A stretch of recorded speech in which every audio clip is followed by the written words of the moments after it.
ഉമ്മച്ചി പണിയാൽ നിങ്ങൾക്ക് ദേഷ്യം വരുമോ? ഇല്ല. നല്ല വിളയെ കൂടുതൽ നാട്ടായ നമുക്ക് ദേഷ്യം വരുമോ? ദേഷ്യം വരും അല്ലേ? ദേഷ്യം വരാൻ പാടുണ്ടോ? ദേഷ്യം വരുമ്പോൾ എന്താ ആലോചിക്കണം? ഞാനൊരു ടെക്നിക്ക് പറഞ്ഞുതരാം. ഉമ്മച്ചി മൊബൈൽ ഫോൺ എടുത്തു, ഉമ്മച്ചി തിരിച്ചു മേടിച്ചു, നമുക്ക് ദേഷ്യം വന്നു. അപ്പൊ എന്താ ടെക്നിക്ക് ഞാൻ പറഞ്ഞുതരാം. കണ്ണടച്ചിരിക്കണം. കണ്ണടച്ചേ, ഞാൻ പോട്ടെ. 30 സെക്കൻഡ് കണ്ണടച്ചിരിക്കാതെ പറ്റുമോ? കണ്ണടച്ചിരിക്ക, ഒന്നും അറിയില്ല കേട്ടാ. ഉമ്മച്ചി പറയുമ്പോ കണ്ണടച്ചിരിക്കും. പണി കണ്ണടച്ചു. ഉമ്മച്ചി എല്ലാവരും പണി ഞാനല്ലേ പറഞ്ഞു. എല്ലാവർക്കും 30 കണ്ണടച്ചോന്നില്ല. അതിന് കണ്ണുള്ളൂ. ഓക്കെ.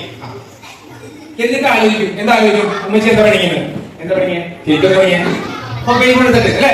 പഠിക്കാനിട്ട് അല്ലെങ്കിൽ എന്തെങ്കിലും തല്ലി മറിച്ചിട്ട് അല്ലേ? കാരണം എന്താ? പഠിക്കാനിട്ടല്ലേ? അപ്പൊ നമുക്ക് കാര്യം മനസ്സിലായില്ലേ? ആ 30 സെക്കൻഡ് കണ്ണടച്ച് നമ്മൾ ആലോചിക്കണം. ഉമ്മച്ചി എന്താ പണിക്കാവോ?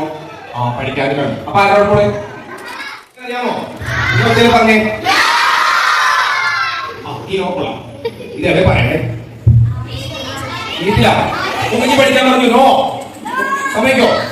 നടക്കില്ല. നടക്കില്ല അല്ലേ? പിന്നെ ഇതിനെ പറയണ്ടേ? അവിടെ വേണ്ടോ? നമുക്ക് തൽക്കാലം നോക്ക് പഠിക്കാം. അതിന് സാർ വേറെ കാര്യം പറഞ്ഞു. വേറെ ആണെങ്കിലൊക്കെ മക്കളെ എടുത്ത് വന്നിട്ട് എന്ത് വരാം ലോകരുടെ എവിടെ അറിയോ? മക്കളെ എടുത്ത് മക്കൾക്ക് പരിചയ ആൾക്കാർ വന്നിട്ട് എന്തെങ്കിലും കിട്ടായി വന്നു, അല്ലെങ്കിൽ മക്കളെ നേരത്തെ തൊട്ടു. നിങ്ങൾ മക്കളെ കുട്ടേച്ച് ബാറ്റൊക്കെ പഠിപ്പിച്ചിട്ടുണ്ടാ? കേട്ടിട്ടുണ്ടാ? അങ്ങനെ നമുക്ക് ബാഡെന്ന് തോന്നുന്നു ടച്ചായിട്ട് അറിയുമ്പോൾ തൊട്ടു. അപ്പൊ എന്ത് പറയണം?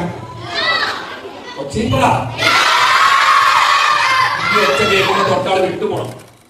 ഈ മൂന്നാമത്തെ കാര്യം, മക്കൾ പേപ്പർ നോക്കാറുണ്ടോ? പത്രം കാണാറുണ്ടോ? പത്രം വായിക്കാറുണ്ടോ? ഒരാളെങ്കിലും കൈ നോക്കോ? പത്രം വായിക്കാൻ ആരെങ്കിലും മക്കളെ വായിക്കണമെന്നില്ല. എന്നാലും മറിച്ച് നോക്കുന്നത് പടമൊക്കെ നോക്കണ്ട. ഫ്രണ്ട് പണ്ട് നോക്കണം. മലമ്പാമ്പ് അങ്ങനത്തെ